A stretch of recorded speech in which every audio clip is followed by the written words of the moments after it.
प्रणाम करिए। चलिए बैठिए। आप सभी को प्रणाम। नाना साहब ने जो कहा है वो आप सभी करें। प्रणाम। देखिए, उस कोरोना के टाइम में जब पूरी दुनिया त्रस्त थी तो साहब ने एक ऐसी चीज हमको आपको दे दिया है जिससे हमारा आपका जीवन अच्छे से गुजरेगा। तो कोशिश करिए साहब की किताब पढ़ने की। साहब ने कहा है अपनी अंतिम चर्चा में, साहब ने कहा है कि आप लोग आओ चले शिव की ओर को जरूर पढ़िए, साप्ताहिकी में पढ़िए या जैसे आपको लगे। तो उस पुस्तक को पढ़िए। दिखता था कि वो साहब लिख रहे हैं पर लिखवा कोई और रहा था। इसके गवाही हम लोग हैं। यहाँ हम लोग कम से कम 5 लोग ऐसे हैं जो इसकी गवाही दे देंगे आपको कि लगता था कि साहब की कलम चल रही है, साहब के शब्द दिख रहे हैं, पर वो कोई और लिखवा रहा था।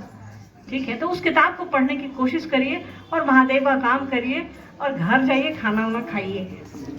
दीदी साहब पुस्तक में लिखने जे एक वृक्ष के नीचे गुरु उबा और शिष्य शंकराचार्य की पंक्ति है। कभी बात करें पर दो शब्द समझाइए। देखिए वो साहब ने कहा है कि वो शंकराचार्य की लाइन है। शंकराचार्य का नाम सुना होगा, जो महादेव के बहुत बड़े भक्त थे। उन्होंने कहा है कि एक युवा गुरु पेड़ के नीचे बैठे हैं और वृद्ध शिष्य, मतलब उनसे बड़ी उम्र के शिष्य जो है नीचे बैठे हुए हैं और वो कोई कुछ नहीं बोल रहा है, ना गुरु बोल रहा है ना शिष्य बोल रहा है, पर लोगों के मन में जो जिज्ञासाएं हैं वो अपने आप खत्म हो रही हैं। तो हमारे आपके जो गुरु हैं, साहब ने कहा वो चिर नवीन है, पुराने से पुराने हैं और नए से नए हैं। गुरु का पद जो है वो उम्र नहीं होती, गुरु का पद होता है, वो भारी होता है, हमको और आपको रोशनी में ले जाता है।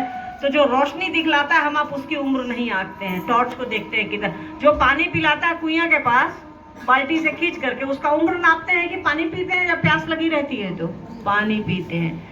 तो साहब ने जो हमको और आपको दिया है, समझाया है, जैसे महादेव वो चिर नवीन है, वैसे ही हमारे आपके जीवन में साहब और दीदी हैं। तो उनसे सीखते रहिए, समझते रहिए, यही बात। ठीक, चलिए आप सभी के चरणों में। चलिए आशा विश्वास के साथ, लेकिन जाते जाते